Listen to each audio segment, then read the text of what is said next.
मीरा ने पर्स में से पिस्तौल निकाल ली। उसने पिस्तौल फ्रैंकविस्ट की ओर तान दी और धमकाते हुए बोली, जल्दी अंदर चलो रंडी की औलाद, मुझे तुमसे बहुत सारी बातें करनी है, चलो। पिस्तौल पर निगाह पड़ते ही फ्रैंकविस्ट का चेहरा पीला पड़ गया। वो 2 कदम पीछे हट गई। मीरा अंदर दाखिल हुई और उसने दरवाजा बंद कर लिया। उसने पिस्तौल फ्रैंकविस्ट से सटा दी और उसे धमकाती हुई हॉल से निकालकर बड़े कमरे में ले आई। मीरा ने एक नजर कमरे में डाली। वो कमरा पूरी तरह सजा धजा था। मीरा दांत किटकिटाते हुए बोली, तो ये है तुम्हारा प्रेम घोंसला। फ्रैंकविस्ट की गिग्गी बंद गई थी। वो हकलाते हुए बोली, देखो देखो, तुम्हें इसके लिए पछताना पड़ेगा, याद रखो। डिलन को ये खबर मिली ना तो वो तुम्हें। खामोश रह रंडी की औलाद, मीरा घुर्राई। बैठो, मुझे तुमसे कुछ जरूरी बातें करनी है। कहते कहते उसने अपनी कलाई पर लिपटी रबड़ की नली खोली। फ्रैंकविस्ट, जो अब तक काफी कुछ संयत हो चुकी थी, बोली, तुम मुझे पिस्तौल से नहीं धमका सकती। बेहतर यही होगा कि तुम फौरन यहाँ से दफा हो जाओ। मीरा का रबड़ की नली थामे हाथ ऊपर उठा। एक झटके के साथ रबड़ की नली आगे लपकी और फ्रैंकविस्ट के चेहरे से जा टकराई। फ्रैंकविस्ट हड़बड़ाकर पीछे हटी और एक कुर्सी से उलझकर नीचे जा टकराई। चोट के दर्द से वो तड़प कर रह गई। उसने दोनों हाथों से अपना चेहरा छुपा लिया। अब की बार तुम नाचने लगोगी, मीरा ने क्रूर सुर में कहा। तभी फ्रैंकविस्ट हांफते हुए बोली, तुम पछताओगी, मैं कह देती हूँ। चुड़ैल कहीं की मुझे धमकी देती है कुतिया। चुपचाप इस शहर से निकल जा और आइंदा कभी अपनी शक्ल मत दिखाना, मीरा ने डांटा। फ्रैंकविस्ट ने अपने चेहरे से हाथ हटाए और चीख उठी, तुम मुझे यहाँ से बाहर नहीं निकाल सकती। डिलन अब मेरा है, वो मुझसे मोहब्बत करता है, सुना तुमने, मेरा है वो। मीरा के चेहरे पर जैसे भूकंप के से भाव आ गए। वो कठोर स्वर में बोली, तुम जरूर जाओगी और हमेशा के लिए जाओगी। नहीं मानोगी तो ये देखती हो। उसने पिस्तौल फ्रैंकविस्ट के सामने लहराई। सहसा फ्रैंकविस्ट किसी बाज की तरह आगे झपटी। उसने मीरा के पिस्तौल वाले हाथ पर झपट्टा मारा। पिस्तौल मीरा के हाथ से छूटकर नीचे जा गिरी। फ्रैंकविस्ट ने तेजी से बढ़कर मीरा को कमर से पकड़ लिया। मीरा फर्श पर गिर गई। फ्रैंकविस्ट अभी भी उसके ऊपर थी। उसने मीरा की कमर छोड़ दी और अपने हाथ मीरा की गर्दन तक ले जाने की चेष्टा करने लगी। मीरा ने अपना सिर फौरन झुका दिया। फ्रैंकविस्ट के हाथ अभी उसके जबड़े तक ही पहुंच पाए थे कि मीरा ने एक जोरदार वार उसके कंधों पर कर दिया। फ्रैंकविस्ट करहा कर रह गई, पर उसने मीरा को अपनी जकड़ से छूटने नहीं दिया। मीरा तड़प कर किसी चिकनी मछली की तरह उसके बंधन से आजाद होने की कोशिश करने लगी, पर फ्रैंकविस्ट उसे मौका ही नहीं दे रही थी। फ्रैंकविस्ट के भारी बदन के नीचे से मीरा का निकल पाना कठिन हो रहा था। वो नीचे से ही अब भी रबड़ की नली से फ्रैंकविस्ट को पीटे जा रही थी। रबड़ की नली के आघातों से फ्रैंकविस्ट परेशान हो उठी। उसने उठकर कमरे से भाग जाना चाहा, पर तभी मीरा ने उसके दोनों घुटने जकड़ लिए और वो धड़ाम से आगे की तरफ गिर गई। मुझे जाने दो, ओह मुझे छोड़ो छोड़ो, मुझे जाना है। फ्रैंकविस्ट हाथ पैर पटकती हुई चीखी।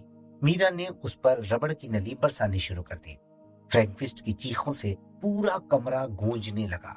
वो फ्रैंकविस्ट को तब तक पीटती रही जब तक वो बेहोश नहीं हो गई। मीरा खड़ी होकर घृणा भरी दृष्टि से फ्रैंकविस्ट की ओर देखती रही। फिर उसने उस पर थूका, तुम्हारे लिए फिलहाल इतना ही काफी है। वो फ्रैंकविस्ट को उसी हालत में छोड़कर बाथरूम में घुस गई। उसका लिबास खराब हो चुका था, बाल बुरी तरह बिखर गए थे। उसने पानी से अपना मुंह धोया और सावधानी से खून के धब्बे साफ किए। जितनी देर तक वो ये सब काम करती रही, उसका मस्तिष्क क्रियाशील होता रहा। वो सोचने लगी, क्या डिलन इसके लिए उससे कोई प्रतिकार लेगा, कोई बदला लेगा? उसे यकीन था कि डिलन जब ये देखेगा तो गुस्से से पागल हो उठेगा। बाथरूम में उसके नजदीक ही बालों को संवारने वाली मशीन रखी थी। मीरा के बाल बुरी तरह उलझकर खराब हो चुके थे। उसने मशीन की तरफ देखा। अब जो होगा देखा जाएगा, उसने स्वयं से कहा। फिर प्लग लगाकर मशीन का स्विच ऑन कर दिया। अगले 2 दिनों तक डिलन गुमसुम सा बना रहा।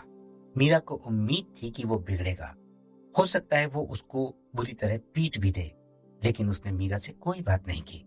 हाँ, कभी कभार वो मीरा को गंभीर विचार भरी नजरों से देख जरूर लेता था, पर जैसे ही मीरा की नजरें उससे मिलती, वो फौरन अपनी नजरें दूसरी ओर फिरा लिया करता था।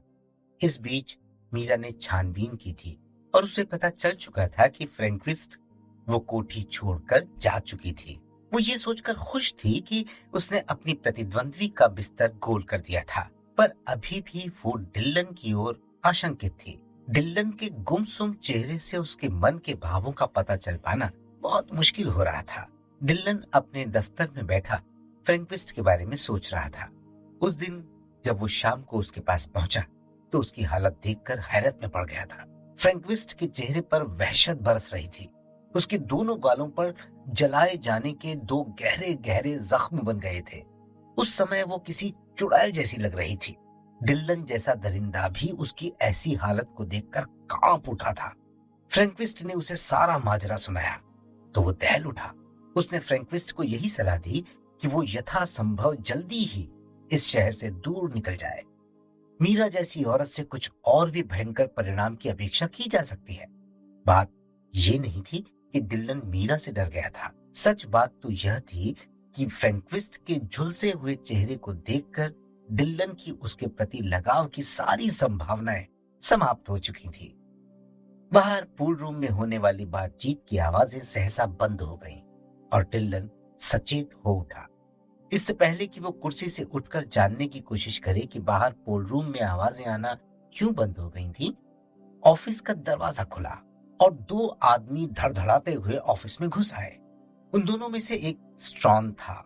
स्ट्रॉन जो एक FBI का बहुत ही काइया जासूस था। इसी जासूस से डिल्लन पहले भी एक बार टकरा चुका था। स्ट्रॉन ने अपना हैट पीछे खिसकाया और उंगली से अपनी नाक खुजलाता हुआ अपने साथी से बोला, जरा देखो इसे, यहाँ कौन बैठा है देखो। उसके साथी ने घृणा भरी दृष्टि से डिल्लन की ओर देखा। डिल्लन ने खुले दरवाजे से बाहर की ओर देखा। उसके सारे आदमी मोम के पुतलों की तरह चुपचाप खड़े थे। ये बताओ कि मेरे दफ्तर में घुसकर मुझे ही इस तरह धमकाने की क्या वजह है? उसने स्ट्रॉन से पूछा। उसकी काली आंखों में गुस्से के भाव उभरने लगे थे। स्ट्रॉन धीरे धीरे उसकी ओर बढ़ता चला आया। तुम वही आदमी हो ना जिसे कुछ अरसा पहले मैंने ये शहर छोड़कर जाने के लिए कहा था? डिल्लन उठकर खड़ा हो गया। हो सकता है तुम्हें इस तरह की बातें करने की आदत हो, पर मुझे इसकी परवाह नहीं। तुम जा सकते हो, वो बोला। स्ट्रॉन ने इधर उधर नजरें दौड़ाई। वाह क्या ठाठ है, तो अब तुम बड़े आदमी बन गए हो क्यों? मैं ठीक कह रहा हूँ ना? तुम बड़े आदमी हो बड़े आदमी। उसका स्वर व्यंग से भरा था। देखो मेरी बात सुनो, मैं तुमसे ये बात दोबारा कह रहा हूँ कि जितना जल्दी हो सके ये शहर छोड़कर दफा हो जाओ। तुम्हारी बेहतरी इसी में है। क्या ख्याल है, कब तक निकलोगे? डिल्लन ने कंधे उचका दिए। मैं क्यों जाऊं? तुम मुझे कोई नुकसान नहीं पहुंचा सकते, ये बात यकीनी है। मुझे मालूम है कि मेरी औकात कितनी है। तुम मेरा कुछ नहीं बिगाड़ सकते, समझ गए? डिल्लन बोला। मगर याद रखो, जिस दिन मेरे हत्थे चढ़ गए ना, उस दिन तुम इस दिन को याद करोगे। तुम याद करोगे कि तुमने स्टोन की सलाह क्यों नहीं मानी थी, क्यों स्टोन की सलाह पर मैंने अमल नहीं किया। वो दिन कभी नहीं आएगा, डिल्लन विश्वास भरे स्वर में बोला। और तुम अब यहां से निकल जाओ और चलते फिरते नजर आओ। स्टोन हंसा।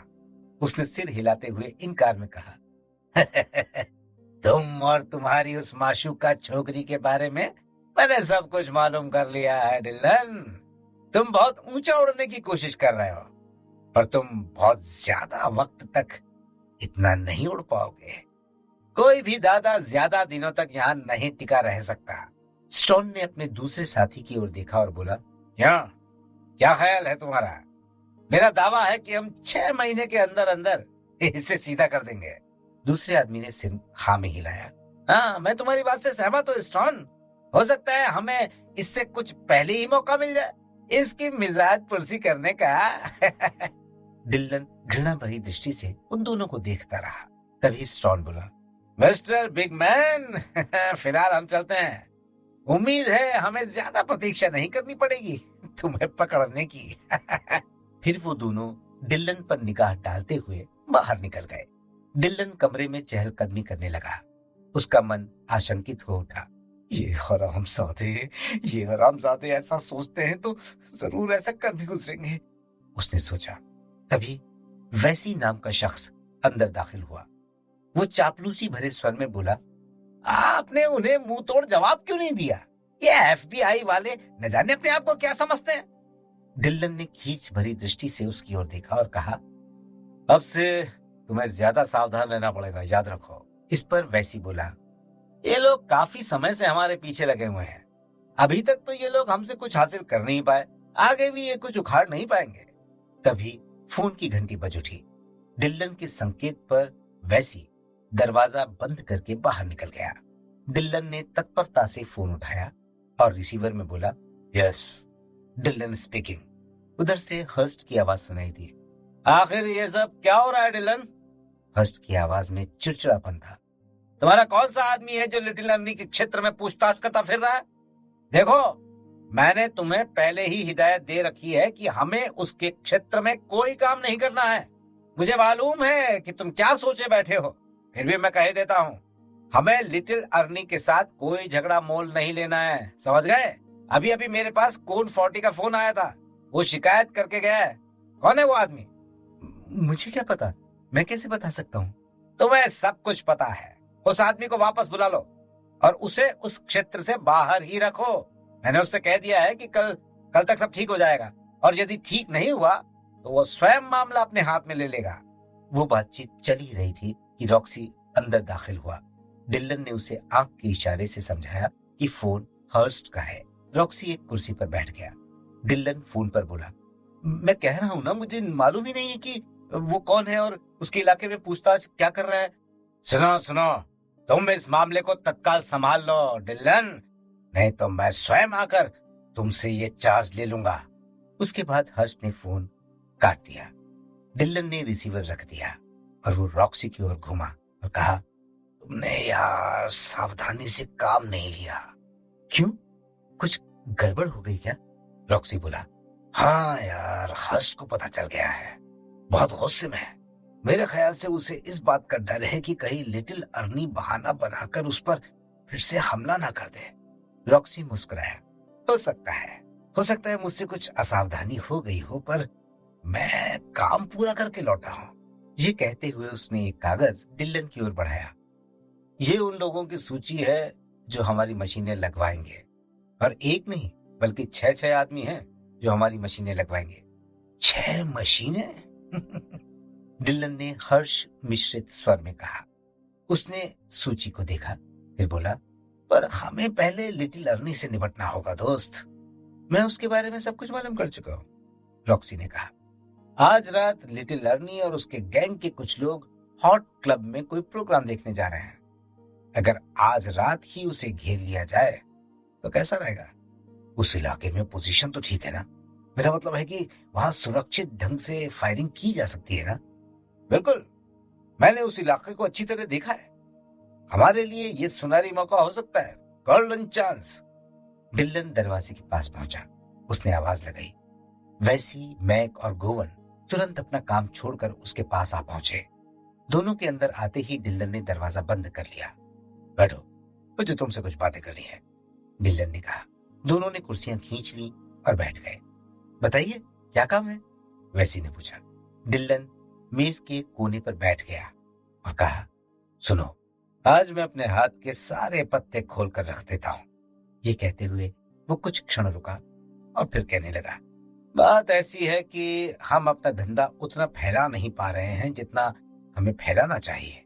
हालांकि इसमें तुम लोगों का कोई कसूर नहीं है, कसूर मेरा है और हर्स्ट का है। हर्स्ट दरअसल दूसरे गिरोह से घबराता है और मुझे मना करता है कि मैं अर्नी के इलाके में कोई दखलंदाजी न करूं, लेकिन मैं अर्नी से नहीं डरता। अब मैं चाहता हूं कि हम अपना धंधा फैलाते जाएं। हर्स्ट अगर मना करता है तो उसकी कोई परवाह न की जाए। वैसी और मैकगोवन ने परस्पर एक दूसरे की ओर देखा। उनके चेहरों पर हिचकिचाहट के भाव पैदा हुए। फिर मैकगोवन विचार भरे स्वर में बोला, तुम्हारा मतलब है कि हमें हर्स्ट के आदेशों को नहीं मानना चाहिए? हाँ, मेरे कहने का यही मतलब है। सारा काम हम लोग करते हैं और मजे हर्स्ट लूटता है। उस पर से तुर्रा ये है कि वो कायर भी है। मेरी समझ में नहीं आता कि हमें हर्स्ट के आदेश मानने की क्या जरूरत है। वैसी ने अपना सिर खुजलाया और कहा, तो क्या अब हम उसे बॉस न माने? डिलन बोला, ठहरो, मैं तुम्हें सारी योजना समझाता हूँ। हम लोग धंधा फैलाएंगे, जाहिर है हर्स्ट इसका विरोध करेगा। विरोध लिटिल अर्नी की ओर से भी होगा। ऐसी सूरत में हमें उन दोनों को ही रास्ते से हटाना होगा। ये काम मुश्किल जरूर है पर नामुमकिन नहीं। और फिर वो भी तो है कि अगर हमारा धंधा बढ़ता है तो हमारी आमदनी भी कई गुना ज्यादा मुनाफा दे जाएगी। डिल्लन ने दोनों के चेहरों का निरीक्षण किया। उन दोनों पर उसकी बातों का मनोवांछित प्रभाव पड़ रहा था। डिल्लन ने आगे कहना शुरू किया, कमाई के धंधे में रिस्क तो लेना ही पड़ता है। तुम अपनी ही मिसाल ले लो। आज तुम जितना सप्ताह में कमा लेते हो, धंधा फैलते ही उससे कई गुना ज्यादा आमदनी तुम्हें होने लगेगी। वैसी तुरंत बोल उठा, मेरे ख्याल से तुम ठीक कह रहे हो। इतनी जल्दीबाजी में जवाब मत दो वैसी, तुम दोनों भली भांति सोच लो। डिल्लन ने कहा, आमदनी में बढ़ोतरी चाहते हो तो थोड़ा हाथ पैर भी हिलाने पड़ेंगे। मैकगोवन ने शंका भरे स्वर में कहा, हम लोगों को क्या करना होगा? तभी सहसा दरवाजा खुला और धड़धड़ाते हुए हर्स्ट ने कमरे में प्रवेश किया। चारों व्यक्तियों को देखकर वो थोड़ा हैरान सा हो गया। उसने सवालिया निगाहों से डिल्लन की ओर देखा। डिल्लन चौंक गया। यहाँ क्या मीटिंग हो रही है? हर्स्ट घूर रहा है। फिर डिल्लन से कहा, इन लोगों को यहाँ से बाहर निकलने को कहो, मुझे तुमसे कुछ जरूरी बातें करनी है। वैसी और मैकगोवन तुरंत खड़े हो गए और हर्स्ट के पास से गुजरकर बाहर निकल गए। रॉक्सी जहां बैठा था वहीं बैठा रहा। उसने हर्स्ट की ओर दृष्टिपात तक नहीं किया। हर्स्ट घुर्राया, इस आदमी को भी बाहर भेजो, उसने रॉक्सी की ओर संकेत करते हुए कहा। डिल्लन ने अपनी कुर्सी पीछे खिसका ली। फिर हर्स्ट के चेहरे को देखते हुए मेज पर उंगलियां नचाते हुए भोली नजरों से हर्स्ट की ओर देखने लगा। इस पर हर्स्ट गुस्से में आ गया। सुना नहीं तुमने? क्या कहा मैंने? इस आदमी को भी बाहर निकालो। डिल्लन ने सिर हिलाते हुए उत्तर दिया, इस आदमी से आपको कोई परेशानी नहीं होगी, लेकिन मेरी समझ में नहीं आ रहा कि आज आपको हो क्या गया है। आप बहुत उखड़े उखड़े मूड में दिखाई दे रहे हैं। हर्स्ट कुछ क्षण के लिए असमंजस में पड़ गया। फिर बोला, तुम्हें अपना ये खेल बंद कर देना चाहिए डिलन। मैंने तुम्हें पहले भी कहा था कि तुम लिटिल अर्नी के इलाके में बिल्कुल दखल नहीं दोगे। बात यह है मिस्टर हर्स्ट, डिलन ने धीरे धीरे कहना शुरू किया, मैं कुछ ऐसी योजनाओं के बारे में सोच रहा हूं जो हमें काफी आगे तक ले जा सकती हैं, और इसके लिए हमें लिटिल अर्नी के इलाके में घुसपैठ करनी ही पड़ेगी। तुम अर्नी से कुछ ज्यादा ही डरते हो। अब फर्ज करो कि यदि हम उस लिटिल अर्नी को ठिकाने लगा देते हैं तो कैसा रहेगा? हर्स्ट अवाक होकर रह गया। उसके मुंह से कुछ देर के लिए तो बोल तक नहीं फूट सका। फिर उसका चेहरा लाल हो गया। उसने अपनी मुट्ठियां भींच ली और चीख उठा, बस बस बहुत हो गया, तो फौरन बाहर निकलो, get out from here. Dylan ने उसकी बात पर कोई ध्यान नहीं दिया। उसने उचटती निगाह से रॉक्सी की ओर देखा।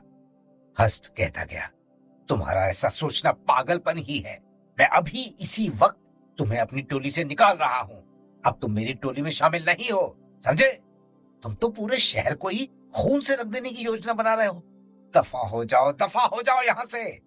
डिलन आगे झुका और ठंडे स्वर में बोला, ये तेरी मेरी टोली का सवाल कहां से आ गया मिस्टर हर्स्ट?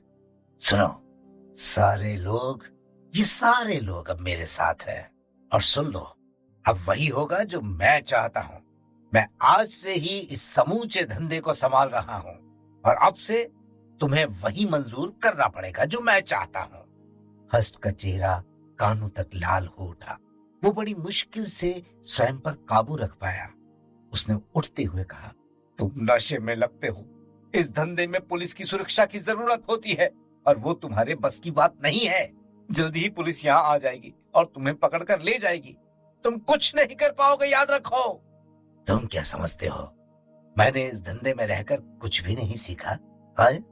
डिलन ने व्यंग भरे स्वर में कहा, धन कहां से आएगा? धंधे से ही ना। और धन पास में हो तो पुलिस प्रोटेक्शन हासिल करना कोई मुश्किल काम नहीं है। और तुम खुद ही को 30 मार का मत समझो मिस्टर हर्स्ट। मैं भी इस धंधे के गुर जानता हूँ। बहुत बहुत बकवास कर चुके हो तुम, हर्स्ट चीखा। अब तुरंत यहाँ से दफा हो जाओ और आइंदा इस तरफ का रुख भी मत करना, समझे? जरूर, डिल्लन ने कहा। फिर तुरंत ही उसके हाथ में पिस्तौल दिखाई देने लगी। उसने पिस्तौल की नाल हर्स्ट की ओर तान दी। जरा इसके भी तो दर्शन कर लीजिए मिस्टर हर्स्ट। हर्स्ट जैसे जम कर रह गया। उसकी आंखें फैल गईं। अरे नहीं नहीं, ये क्या कर रहे हो? पिस्तौल क्यों निकाल ली तुमने? वो घिघियाया। इसलिए कि तुम्हें तुम्हारे खुदा के पास पहुंचा सकूं, डिल्लन क्रूर स्वर में बोला। अगर हमें अलहदा ही होना है तो फिर तुम्हें हमेशा के लिए अलहदा होना पड़ेगा। कहने के साथ ही उसने पिस्तौल का ट्रिगर दबा दिया। गोली की आवाज बंद केबिन में गूंज उठी। अपनी छाती को हाथों से थामे हर्स्ट आगे को बढ़ा, पर उसके घुटनों ने जवाब दे दिया। वो लड़खड़ाया और आगे की ओर मेज पर जा गिरा। डिल्लन की पिस्तौल ने एक गोली और उगली और हर्स्ट की खोपड़ी में एक बड़ा सा छेद हो गया।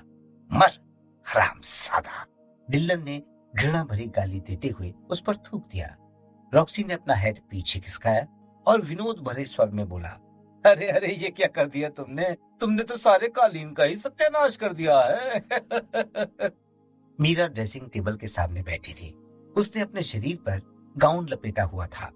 नहाने के कारण उसकी त्वचा कुछ अधिक लाल हो उठी थी। उसके होठों में एक सिगरेट झूल रही थी और बड़े खुशगवार मूड में वो गुनगुनाती नजर आ रही थी। तभी एक झटके से दरवाजा खुला और डिल्लन धड़धड़ाता हुआ अंदर दाखिल हुआ। मीरा एकदम चौंक गई और फिर उसने अपनी कलाई की घड़ी की ओर देखा। शाम के 7 बज रहे थे। आज तो तुम बहुत जल्दी आ गए, उसने अपने गाउन की डोरी ठीक करते हुए कहा। डिल्लन ने उसकी बात का जवाब नहीं दिया। वो सोचपूर्ण मुद्रा बनाए खिड़की के पास पहुंचा और बाहर घूरने लगा। मीरा उठकर उसके करीब पहुंची। क्या बात है, आज बहुत फिक्रमंद लग रहे हो? कुछ गड़बड़ हो गई है क्या? मीरा की ओर देखे बगैर डिल्लन बोला, हाँ। इसके बाद उसने खिड़की बंद की और पर्दा डाल दिया। बहुत बड़ी गड़बड़ हो चुकी है। मीरा का दिल किसी अनिष्ट की आशंका से धड़कने लगा। ईश्वर के लिए मुझे बताइए, क्या क्या हुआ क्या है? डिल्लन ने अजीब सी नजरों से उसकी ओर देखा। हर्स्ट मारा गया, वो एकदम सपाट स्वर में बोला। लिटिल अर्नी ने मारा उसे? नहीं नहीं, उसने नहीं, मैंने ही उसे मार डाला। वो कुछ ज्यादा ही मुंह फाड़ने लगा था। आज वो सीधा मेरे ऑफिस ही आ गया और दूसरे लोगों की उपस्थिति में मुझे धमकाने लगा। कहने लगा, यहाँ से दफा हो जाओ, आज से मुझे तुम्हारी कोई जरूरत नहीं है। अच्छा, तो तुमने उसे मार डाला? हे भगवान, क्या तुम पागल हो गए हो? अब पुलिस से हमारी रक्षा कौन करेगा? मीरा के स्वर में व्याकुलता थी। डिल्लन ने मीरा का गिरेबान पकड़ लिया। वो सीधे उसकी आंखों में झांकता हुआ क्रूर स्वर में गुर्राया, तुम अपना मुंह बंद रखोगी, समझी? मैं इस धंधे को चला रहा हूँ। मैं इसे और भी आगे बढ़ाना चाहता हूँ। हर्स्ट इसमें अड़चन पैदा कर रहा था और मैं अपने लिए अड़चने पैदा करने वाले को खत्म कर देता हूँ। कभी माफ नहीं करता, चाहे वो हर्स्ट हो या कोई और। यदि तुमने भी मेरे रास्ते में अड़चन पैदा करने की कोशिश की, मैं तुम्हें भी मार डालूंगा। मीरा ने उससे अपना गला छुड़ाया और गले को सहलाती हुई बोली, मैं किसी से नहीं कहूंगी, पर अब तुम क्या करोगे? अब मैं ये करूंगा कि इस धंधे को और आगे बढ़ाऊंगा। इस बारे में गैंग के सब लोग मुझसे सहमत हैं। देखना, एक दिन मैं इस शहर पर हुकूमत करूंगा। और पुलिस का क्या करोगे तुम? हर्स्ट इसीलिए तो बचा रहता था क्योंकि वो पुलिस को धन खिलाता था। मैं उससे भी ज्यादा पैसा पुलिस के मुंह पे मारूंगा, जम के खर्च करूंगा। फिर पुलिस का कोई डर नहीं होगा मुझे। मीरा खामोश हो गई। डिल्लन उत्साह में कहता गया, आज रात को मैं लिटिल अर्नी को भी खत्म करने वाला हूँ। मैंने उसके ठिकाने का भी पता लगा लिया है। मीरा आश्चर्य से उछल पड़ी, क्या? हाँ, मैंने सारी योजना बना ली है। हर्स्ट का सफाया हो चुका है, बाकी रहता था अर्नी। सो आज रात उसका भी खात्मा हो जाएगा। उसके बाद मेरा कोई प्रतिद्वंद्वी नहीं रह जाएगा। फिर मैं बड़े आराम से सारे शहर भर में अपना धंधा फैला दूंगा। कुछ ही दिनों में मैं असीम धन दौलत का मालिक बन जाऊंगा। लेकिन तुमने शायद ये नहीं सोचा, मीरा ने प्रतिवाद किया। लिटिल अर्नी कोई छोटा मोटा बदमाश नहीं है। उसके पास भी असीम दौलत है, उसे पुलिस से सुरक्षा हासिल है, उसके पास बदमाशों का एक पूरा का पूरा बड़ा गिरोह है। ऐसी हालत में उससे टकराना तुम्हारी मालूम है, मुझे सब मालूम है, लेकिन अब बहुत जल्दी ही ये सब कुछ मेरा होने वाला है। डिल्लन ने हाथ का इशारा करते हुए कहा। उसकी दौलत, उसके गिरोह की बागडोर सब मेरे हाथ में होगी। तुम नहीं समझती, चमत्कार को ही नमस्कार होता है। उसके रास्ते से हटते ही उसके गैंग के सारे आदमी खुद ही मेरे साथ आ जाएंगे। उसकी दौलत पर कब्जा कर लूंगा मैं और उसके धंधे हमारे अधिकार में आ जाएंगे। रही पुलिस सुरक्षा की बात, तो वो मैं तुम्हें बता ही चुका हूँ। जब मैं पुलिस को हर्स्ट और लिटिल अर्नी से भी ज्यादा पैसा दूंगा तो यकीनन वो मेरी ओर देखेगी भी नहीं। क्या समझी? तभी टेलीफोन की घंटी बजी। मीरा ने लपक कर फोन उठा लिया। हेलो, हाँ वो यही है। फिर डिल्लन को रिसीवर थमाते हुए कहा, रॉक्सी का फोन है, वो तुमसे बात करना चाहता है, लगता है कोई गड़बड़ हो गई है। डिल्लन ने रिसीवर ले लिया और पूछा, हाँ बोलो, क्या बात है? बड़ी गड़बड़ हो गई है, रॉक्सी ने घबराए स्वर में कहा। उस हरामजादे वैसी ने हमें धोखा दे दिया है। उसने जाकर लिटिल अर्नी को सारी बातें बता दी कि किस तरह हम आज रात को उसे समाप्त करने वाले हैं। ये सुनकर वो बुरी तरह भड़क उठा है और अब तुम्हारी जान के पीछे पड़ गया है। तुम्हें यहाँ से जल्द निकलकर भाग लेना चाहिए। वो किसी भी पल तुम तक पहुंच सकता है। डिल्लन का चेहरा पीला पड़ गया। लेकिन मेरा पता उसे कैसे मालूम होगा? बातों में वक्त जाया मत करो, मैंने कहा ना, वे लोग किसी भी पल तुम्हारे पास पहुंच जाएंगे। रॉक्सी ने बताया, बदमाशों से भरी 2 कारें तुम्हारे घर की ओर आ रही हैं। डिल्लन के माथे पर पसीना आ गया। लेकिन मैं निकलूंगा कैसे? मेरे पास तो इस समय गाड़ी भी नहीं है। तुम ऐसा करो रॉक्सी, फौरन एक तेज कार लेकर मेरे पास पहुंच जाओ। मैं तुम्हें इमारत के नीचे कोने में तैयार खड़ा मिलूंगा। ठीक है, मैं पहुंच रहा हूँ, रॉक्सी बोला और फोन काट दिया। डिल्लन ने रिसीवर पटका और राख हुए चेहरे से मीरा की ओर देखा। जल्दी करो बेबी, वो घबराए हुए स्वर में बोला, हमें जल्द से जल्द यहाँ से निकल लेना चाहिए। मीरा अलमारी की ओर दौड़ गई। उसने जल्दी से गाउन उतार फेंका और लिबास बदलकर जूते पहन लिए। तभी उसे ख्याल आया, तुम्हारी थॉमसन कहाँ रखी है? मीरा ने उसे याद दिलाया। डिल्लन दूसरे कमरे में थॉमसन उठाने के लिए चला गया।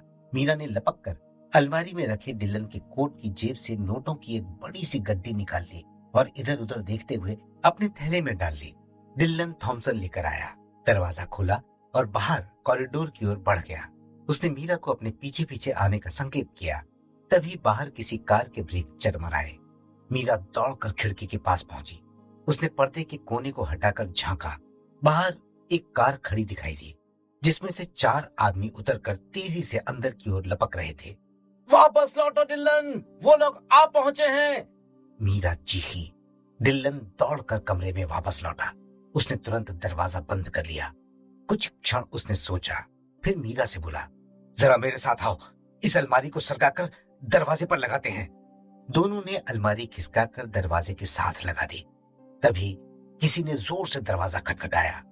मीरा फोन की ओर झपटी और पुलिस का नंबर डायल करने लगी। डिल्लन ने उसे मना करना चाहा, पर दरवाजे पर पड़ती लगातार दस्तक उसका ध्यान अपनी तरफ खींच रही थी। मीरा का फोन पुलिस स्टेशन में बैठे हवलदार ने रिसीव किया। मीरा ने उसे बताया कि अर्नी के कुछ बदमाश उन पर हमला करने के लिए आए हैं, हमारी मदद की जाए। सुनकर हवलदार ने उसे डांटना शुरू कर दिया। बोला, तुमने जरूर कोई सपना देखा मैडम? यह शहर है, यहाँ गुंडों बदमाशों का राज नहीं चलता जो इस प्रकार की वारदात करते जाएं। अरे जाओ, आराम से सो जाओ। कुछ देर दूसरी ओर खामोशी सी रही।